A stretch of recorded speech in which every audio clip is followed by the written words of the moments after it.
So the UN monitoring mission in Syria is finally underway. The advanced team of 5 observers now in Damascus, led by a Moroccan army colonel. Their numbers due to swell to around 250 in coming weeks.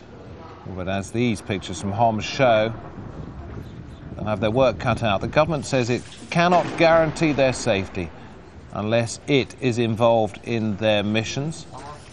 Meanwhile, a group of Syrian opposition members have arrived in Moscow for talks with Foreign Minister Sergei Lavrov. These are members of the Syrian National Coordinating Committee, have said they're willing to talk to Bashar al-Assad's government, unlike other opposition groups who just want him out. And we have a representative of the Syrian National Council with us now, Louis Safi. We see those people in Moscow because they want to talk to Bashar al-Assad's government. You are diametrically opposed to the tack they're taking, correct? Well, I mean, they are there to try to persuade the Russians, to pressure the Syrian government to stop killing. We wish them the best. No, we are not, the problem with the relationship with the NCC is that there has not been an agreement to join force together under one umbrella.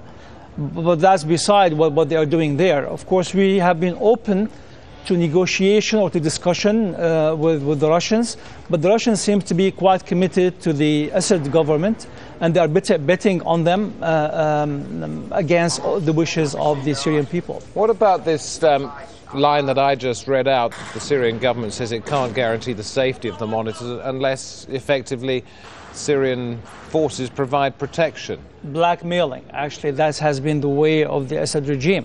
They want to repeat the same scenario they did with the Arab observers. They want to control their movement, they want to decide who can join, and that's unacceptable, and I hope the international community would do something about it. Well, we should remember that when it came to that draft resolution at the United Nations Security Council the other night, the original version had this unimpeded access to anywhere they wanted to go, and that was taken out at the request of the Russians, and it simply said we shall ask for unimpeded access.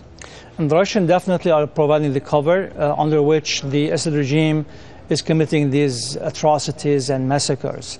And we hope that they are moving gradually toward a position where they can support a true effort to stop the killing. I don't think with this particular resolution, without some teeth into the resolution, maybe under item 7, clause 7 of the United Nations, we feel that the Assad regime will continue to play the same game.